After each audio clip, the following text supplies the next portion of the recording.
Coucou les sisters et les brothers, parce qu'on est n'oublie personne. inclusive Et ici. oui, c'est Ameline, la grande sœur. Et moi, Yelena, la petite sœur. Bienvenue dans ce premier épisode de The Sisters Talk Loud and Real. On a décidé de mettre des mots sur ce qu'on tait trop souvent.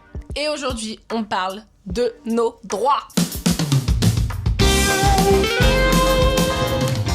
Pour ce premier épisode, on a décidé de parler d'un thème très important, qui est le 8 mars, le jour de la sortie de l'épisode.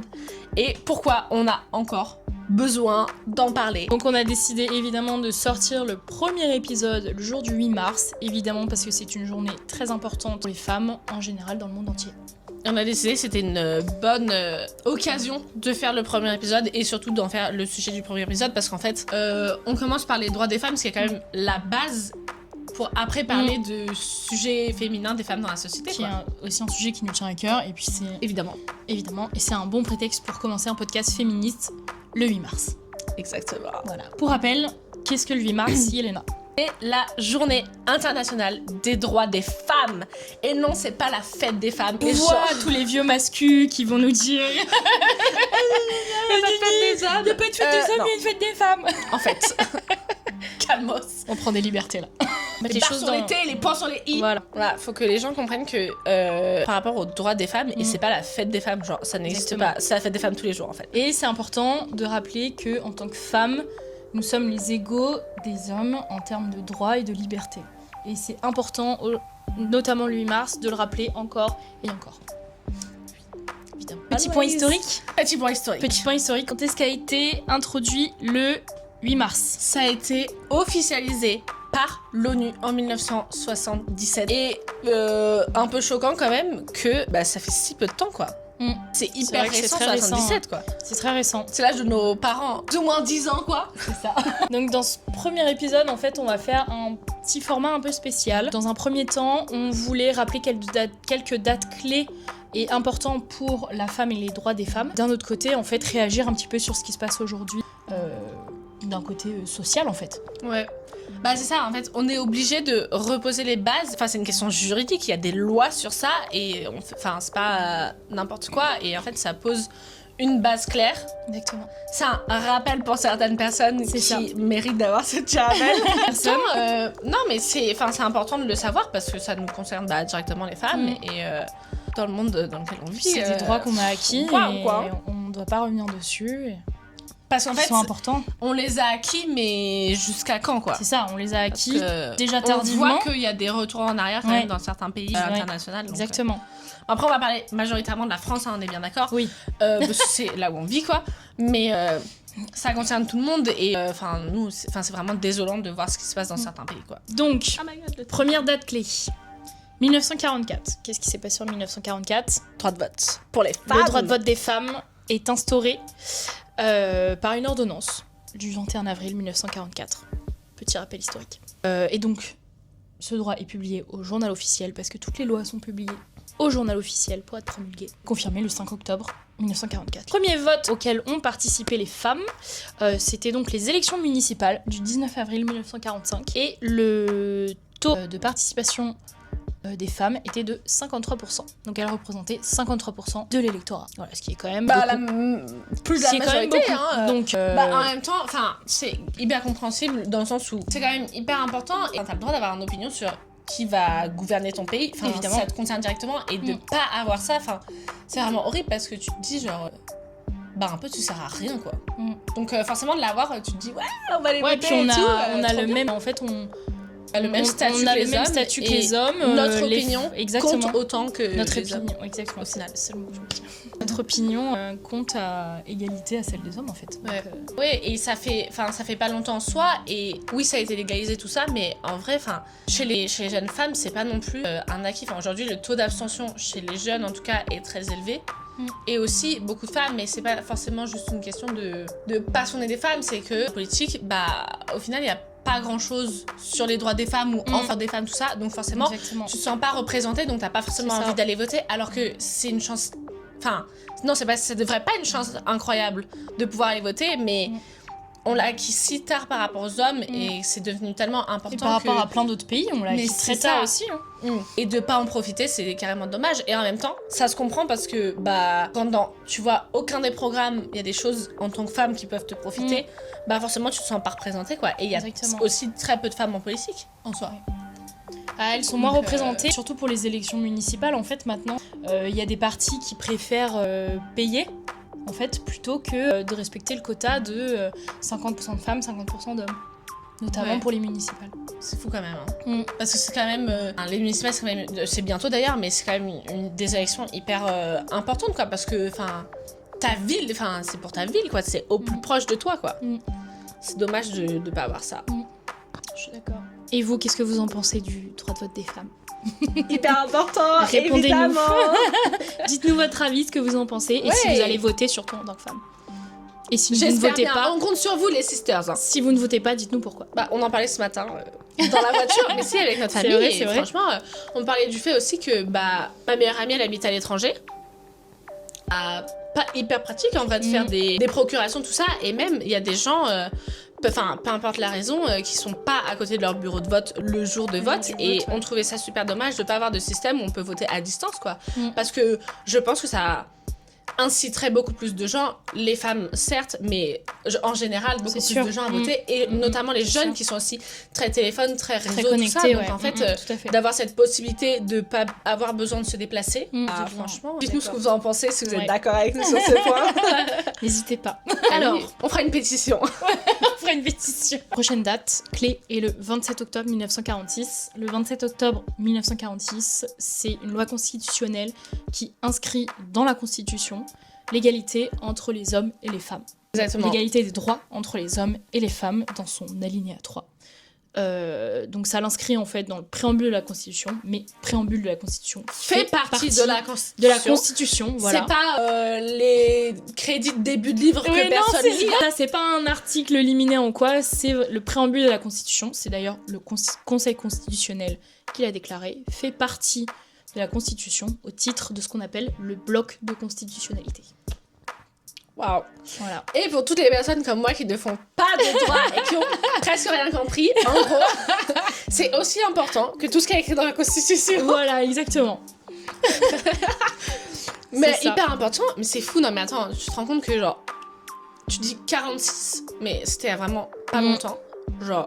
Notre grand-mère était déjà née, tu vois. Bien sûr. Et on n'était pas considérés comme égaux en tant que. En tout cas, on n'était pas considérés sur le même plan en termes de droit.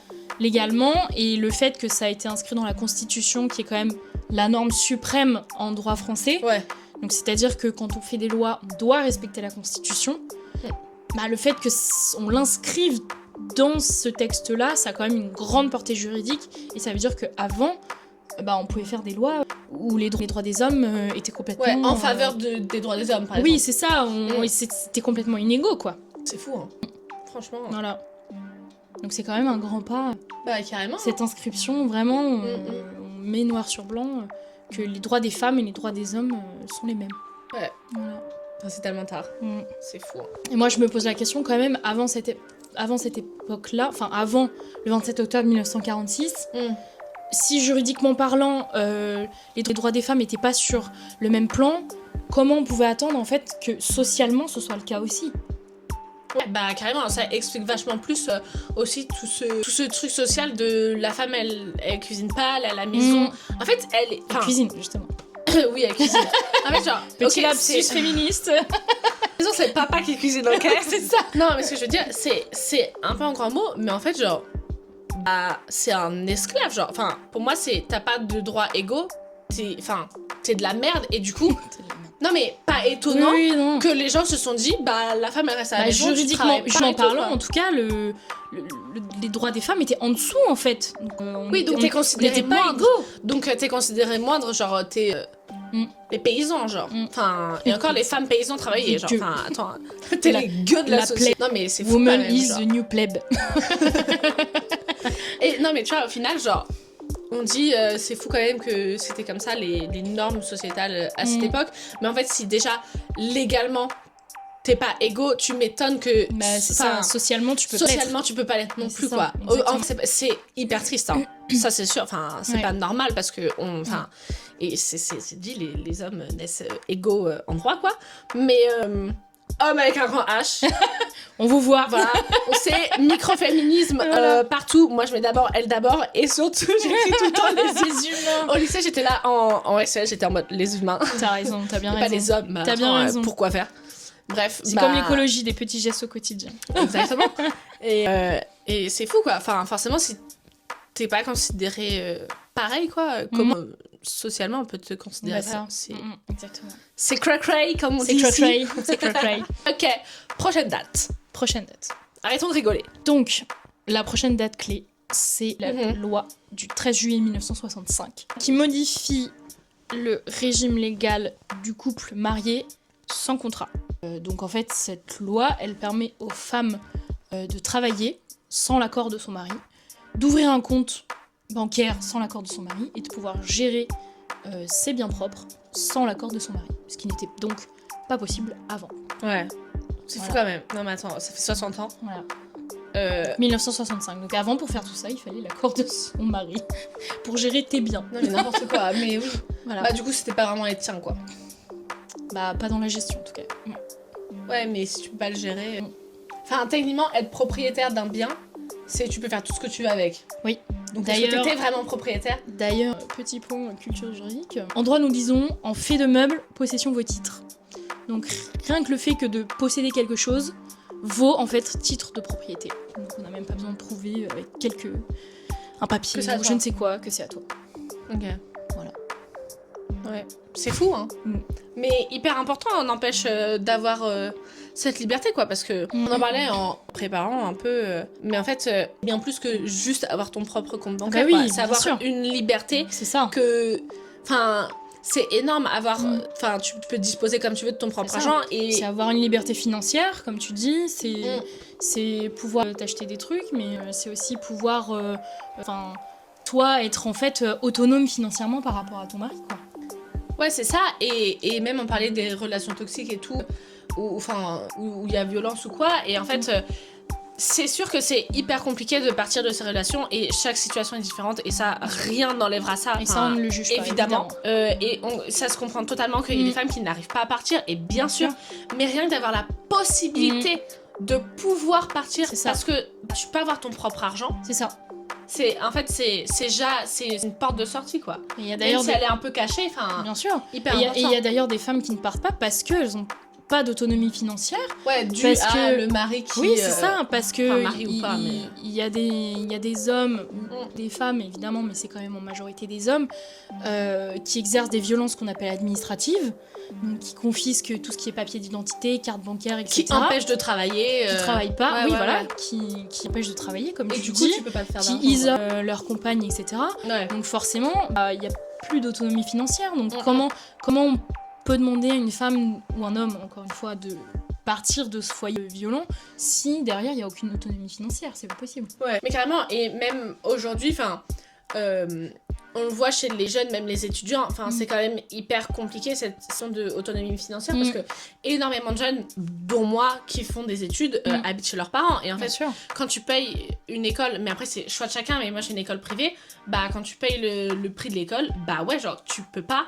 Étant donné que j'ai fait un sûr. prêt, mais c'est moi qui vais payer l'école, c'est moi qui vais le rembourser. c'est pas pareil vraiment, mais c'est ma situation. Il y a plein de gens excellent si t'as la chance que tes parents payent tes études. Oui. Mais genre, c'est tellement bien pour toi. Mais dans notre cas, c'est pas ça. Oui. Et en fait, de aussi avoir besoin de travailler à côté. Et c'est un peu... c'est aussi une Exactement. source de stress, même Exactement. pour les jeunes clair. étudiants et tout.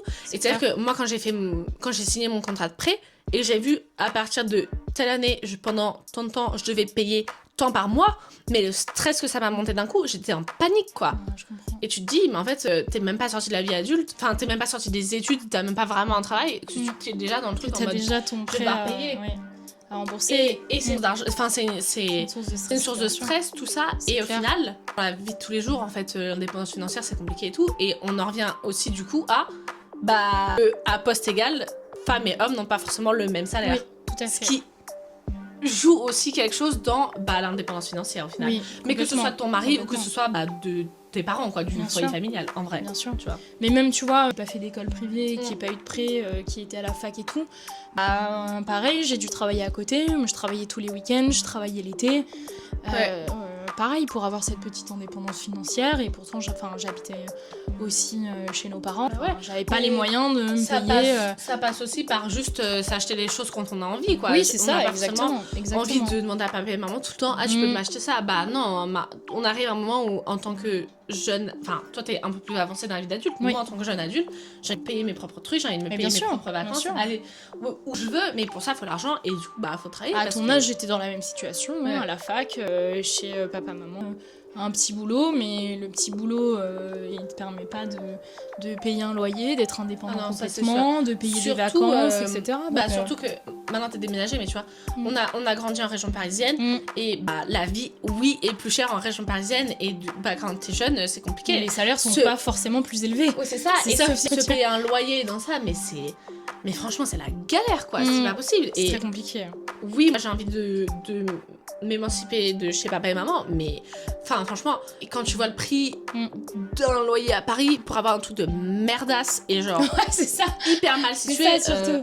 ça y est, merci, mais non, quoi. Un truc de 18 mètres carrés qui paye 700 €. Et encore, franchement, sur les réseaux, le nombre de gens que je vois qui ont genre 10 mètres carrés chez eux, oui, non, mais... et qui payent 600 balles pour 10 mètres carrés, désolé, Bien non, sûr, ça vaut pas le coup, quoi. Vaut mieux être bien dans un bel appart, une belle chambre et attendre encore un petit peu, mais essayer de mettre un petit peu de côté aussi pour après plus tard la vie active, que vraiment. de se retrouver dans ce genre de situation. Donc tout ça pour dire que on comprend en fait l'envie des femmes bien avant tout ça, d'être indépendante financière et ce besoin en fait d'être indépendant financièrement par rapport à ton mari, quoi. Et puis on le redit, c'était en 1965. Ouais. Ça fait du temps. Ah, c'est sûr. Donc la prochaine date clé et qui nous tient particulièrement à cœur, donc c'est 1975 et c'est donc l'introduction de l'IVG dans la loi. Donc la loi de 1975 qui dépénalise l'IVG. Ouais. Parce que, oui, avant c'était un délit. Donc avant cette loi, il y a eu en fait un grand procès qui a été un petit peu précurseur. Donc c'est le procès de Bobigny. Je sais pas si ça parle à certains, je pense que ça va parler à mes amis juristes. Ouais, mais c'est fou parce que, genre, toi, tes potes et tout, vous êtes dans le droit, machin et tout. Mais par exemple, moi, c'est toi qui m'as appris ce truc, genre, là, il y a quelques jours. Et c'est fou que on en est... Après, ça se trouve, c'est moi qui suis complètement inculte. Mais j'ai pas l'impression que... on en est vraiment beaucoup entendu parler, alors que pourtant, c'est vraiment genre... C'est hyper important et c'est ça qui va lancer toute la démarche et qui va faire avancer les choses en vrai. Et pourtant, ça a été précurseur. Ça a été précurseur. Et on en a pas tant que ça entendu parler. Non, c'est vrai que c'est pas... très dommage et c'est pour ça qu'on l'a inclus parce que c'est important. Et oui, c'est hyper important. Après, nous étions quand même en 1972. Oui, mais comment ça se fait que à chaque fois qu'on reparle de ces sujets, ça revient pas, quoi? Je ne sais pas, parce que je ne sais pas.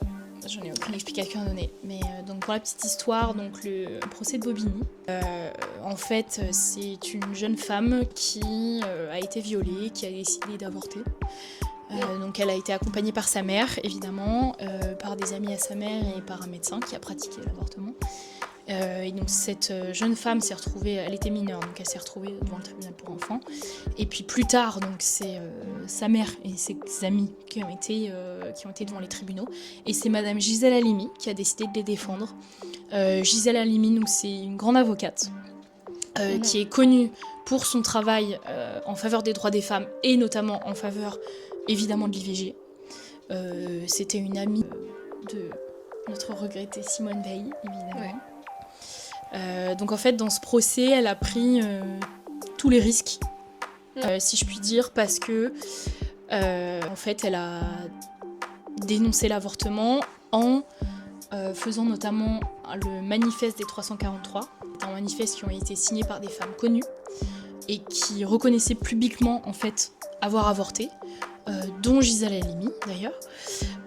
Et donc elle, en gros sa stratégie de défense c'était moi j'ai avorté. Ça peut arriver à tout le monde, n'importe genre. qui, voilà, c'est ça. Sa stratégie, c'était... C'est pas... C'est voilà, moi j'ai avorté, ces 342 autres femmes ont avorté, est-ce que vous allez les poursuivre ?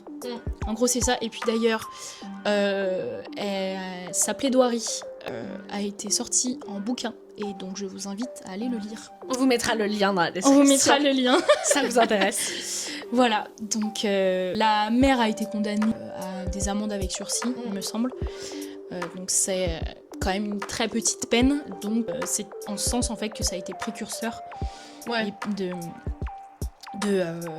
l'inscription de l'IVG dans la loi. Et c'est surtout que ça a fait beaucoup de bruit. Et ça a entraîné beaucoup de manifestations, notamment parmi les femmes. Ouais, bah, carrément. Ouais. C'est sûr, c'est hyper important. Et quand on voit aujourd'hui, nous, en France, on a de la chance en soi, mais quand on regarde les États-Unis et tout ça, où au final, ce sont des États, c'est compliqué et enfin, t'as des poursuites et tout, et c'est absolument pas normal que sur certains sujets, dont celui-là, en fait, internationalement, ce soit pas, on soit tous au même niveau. Bien sûr, quoi. sachant qu'on le rappelle qu'il y a quand même des femmes qui meurent parce qu'elles tentent de se faire avorter avec des cintres, avec des aiguilles à tricoter, et même qui ont des grossesse infections extra-utérine ou Exactement. tout un de problèmes, c'est absolument pas de la faute de la femme, Oui, mais en fait non, qui mais non, les bien mettent sûr. en danger et que médicalement, un avis médical aurait dit il faut avorter parce que c'est pour ça, votre mais santé bien sûr. c'est primordial et Bien qui sûr. meurt à cause de ça et en fait c'est horrible de pas avoir cette opportunité en fait parce que même si pas tout le monde le ferait, en fait rien que d'avoir le choix c'est énorme quoi. Oui, je suis d'accord. C'est hyper important et tellement dommage que ce soit pas partout pareil. Oui, je suis Pour toutes les complètement femmes d'accord. et je pense que plein de personnes d'entre vous, mais nous surtout, moi ça m'a énormément touchée aux États-Unis, mais même dans d'autres pays, mais parce que les États-Unis ça fait énormément de bruit, mais quand on voyait toutes les manifestations et tout, de toutes ces femmes, toutes ces histoires, c'est horrible et on se dit que nous on a beaucoup de chance, mais Ouais. en fait, oui c'est un autre pays, mais en fait ça touche toutes les femmes du monde. Ça touche quoi. toutes les femmes parce que Et c'est il y a cette vraiment, espèce de sororité entre nous toutes et puis on sait à quel point l'IVG c'est un droit qui est important, c'est quelque chose d'important, on ne devrait pas imposer à une femme quoi faire de son corps en fait, donc c'est trop important, donc on tenait particulièrement à le souligner. Si vous voulez discuter de ces questions, vous pouvez toujours aller au planning familial.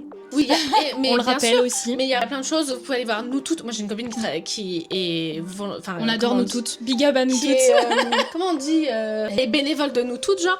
Et il y a plein de choses, il y a plein de comptes Instagram, on en a noté quelques-uns. On va vous les mettre en description aussi, les liens directs. C'est hyper intéressant. Vous pouvez nous demander à nous, en soi. On n'a pas tout vécu, mais je pense que si besoin de conseils ou quoi, Si ou besoin même de conseils, ou même d'en parler. De vous guider vers certaines personnes. Vous nous envoyez des DM, Pas on de répond. problème, parce qu'on est trop gentils. Mais voilà, franchement, c'est un sujet hyper important Oui. et On tient à le souligner. faut que beaucoup plus de femmes soient au courant de toutes les ressources qu'il y a, parce qu'il y en a énormément. Exactement. C'est absolument pas assez parlé, donc nous on le met beaucoup en avant, mais franchement, il y a plein de choses hyper intéressantes et il faut aller se renseigner, même si ça nous concerne pas directement, mais... Donc ça c'est pour les brothers, mais ça. hyper Puis important. c'est ça, c'est comme tu dis, il y a tellement de choses qui sont mises en place. Mais c'est tellement dans l'ombre et pas assez mis en lumière. C'est ça. Ce qui est tellement dommage, c'est ça le gros point noir de la société aujourd'hui. Exactement. Mais il y a plein de choses. Oui, il y a plein de choses et il faut se renseigner. Vous pouvez nous écrire s'il y a besoin de quelque information que ce soit. Vous pouvez aller voir des associations. Énormément, il y en a énormément. D'ailleurs, à Boulogne, il y a une maison des femmes qui va ouvrir. Maison des femmes aussi. Ouais, j'ai Un une peu copine partout, maison des femmes, qui est Tout à fait. bénévole dedans. Oui. Voilà. Exactement. Donc, prochaine date clé. 1980. Et plus précisément, le 23 décembre 1980. C'est l'instauration d'une loi qui criminalise le viol. Donc, c'est-à-dire qu'avant cette loi, le viol était un délit. Avec cette loi, le viol devient un crime.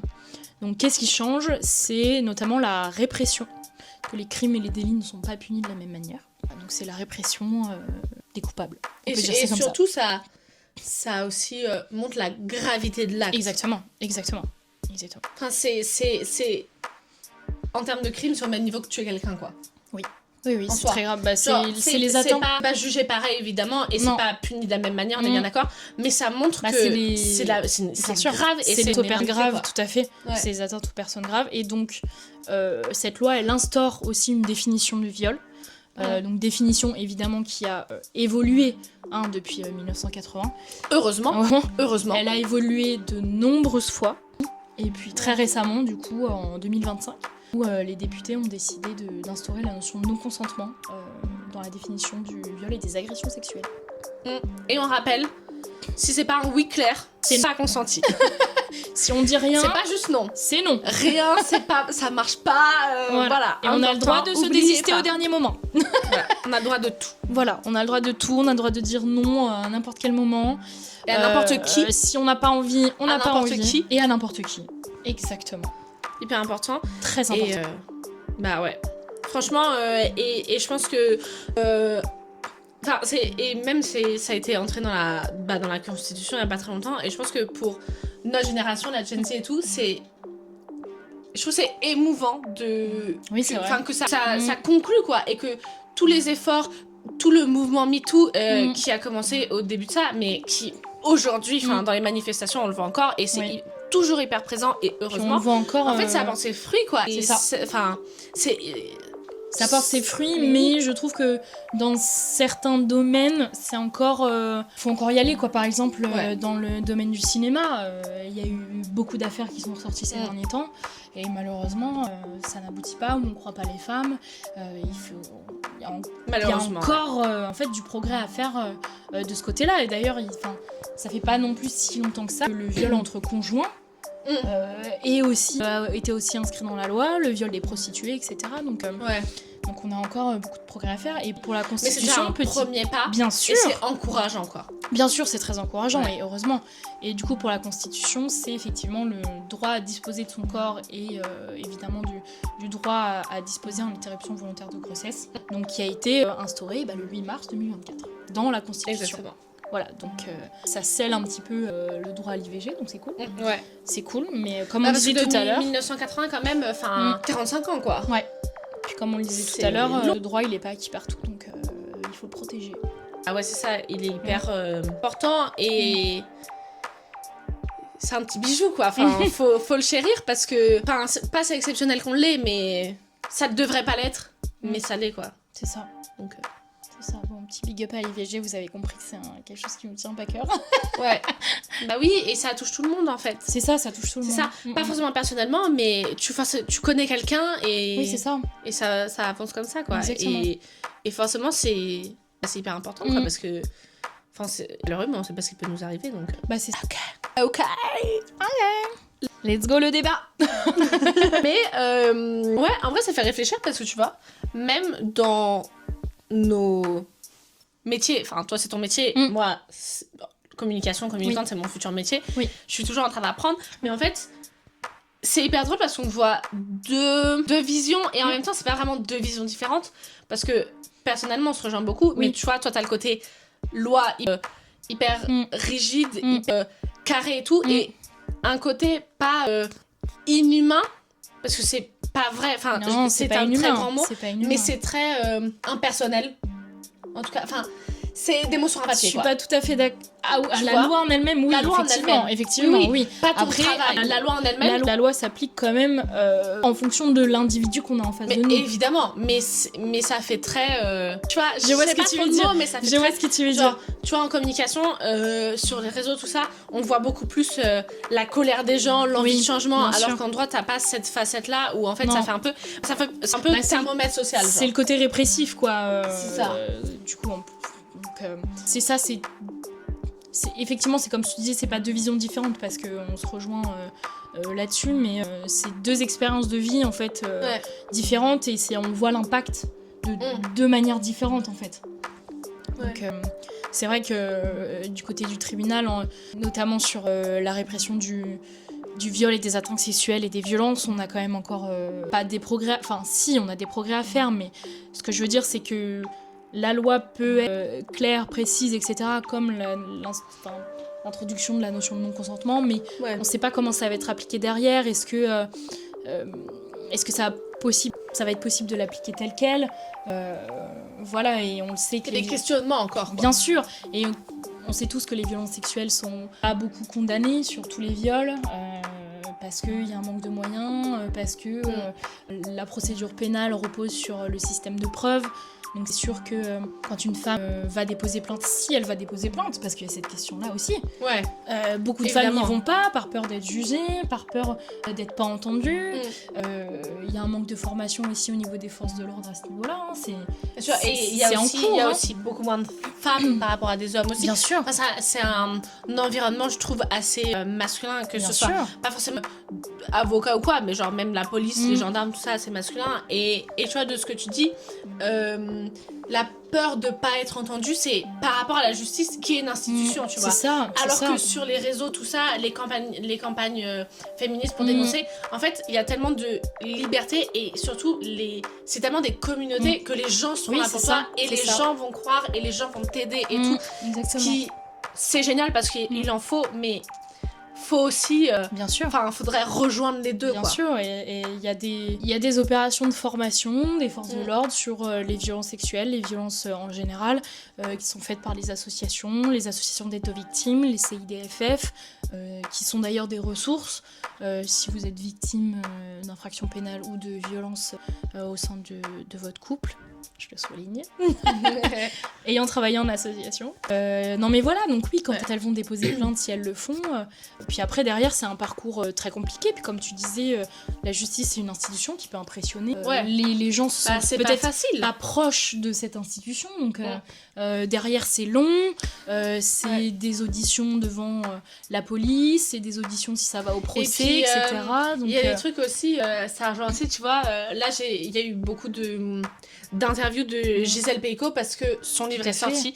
On l'a pas lu, on a envie de le voir, de le lire. Mais on vous met le lien en description parce que si ça vous intéresse, moi j'ai envie vraiment de le lire parce que ça a l'air hyper intéressant.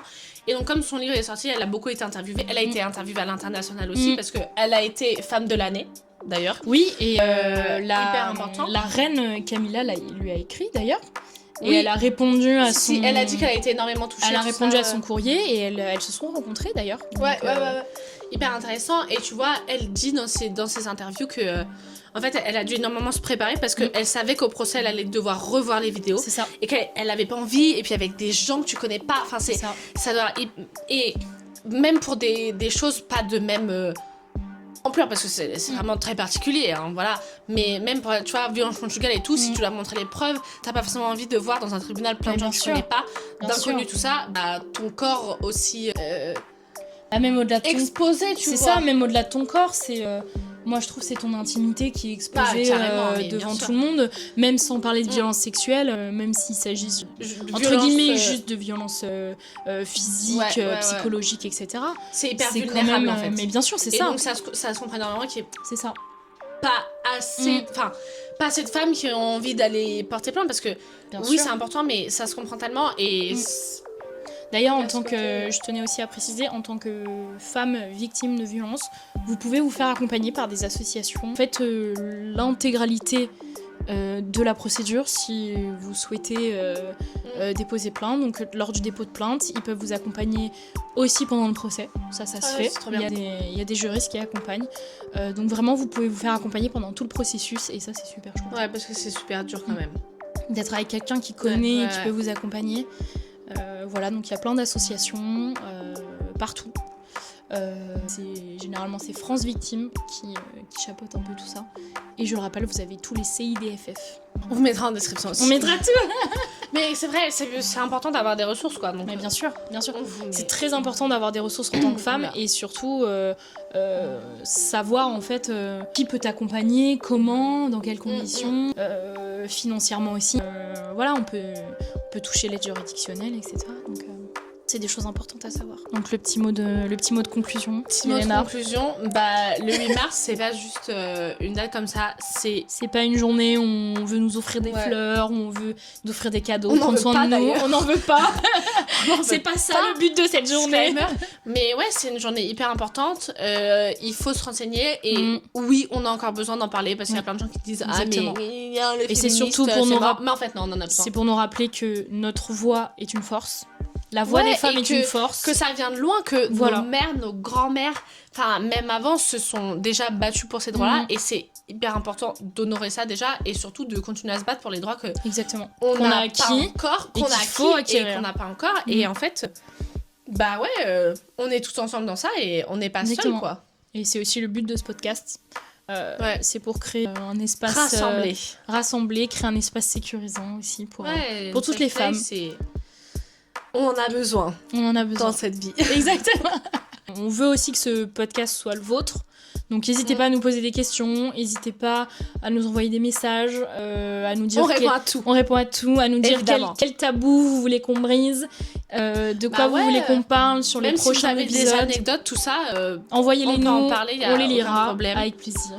et ouais, des sujets qui vous intéressent. On en a déjà un peu en réserve, mais des sujets qui vous intéressent parce que c'est un podcast. Oui, on parle, mais en fait, c'est tout ensemble. On peut quoi, interagir donc, avec les messages qu'on nous envoie. Donc Bien n'hésitez pas à nous dire. des sujets qui vous intéressent ou qui vous questionnent même parce que c'est en fait on a envie de faire un truc genre enfin un podcast, oui on parle de nos expériences parce que évidemment c'est plus facile de parler de ce qu'on connaît, mais surtout quelque chose de d'interactif et surtout genre où on apprend quelque chose quoi. Et c'est ça. Et on veut apprendre aussi de vos expériences. Bah ouais, parce que on n'en parle pas assez et Exactement. c'est hyper important quoi. Et dites-nous aussi la date qui a changé votre vie. Ah oui, on va tout On n'oublie savoir. pas. Donc merci pour votre écoute pour ce premier épisode. On espère que ça vous a plu et que vous avez trouvé ça super intéressant. Oui. Parce que nous, en vrai, on a adoré faire les recherches et tout. Oui. Et rien que d'en parler. On kiffe faire ça. Ouais, c'est des sujets qui nous tiennent vraiment à cœur, donc franchement, On en parlera autant que possible. C'est ça. Et voilà, et surtout, si ça vous intéresse, abonnez-vous. Allez suivre notre compte Insta aussi, on vous le mettra en description. On vous donne un peu des va être behind longue, the scenes. La description va être très longue. Et likez la vidéo et surtout partagez à votre entourage. Sisters and brothers, à hommes et femmes. Les hommes, ils ont aussi besoin d'en entendre Bien parler. sûr. Parce qu'ils sont aussi concernés. Ils sont Et tous oui. concernés. Donc Bien sûr. voilà. Et on se retrouve dans le prochain épisode. Bisous. Au revoir.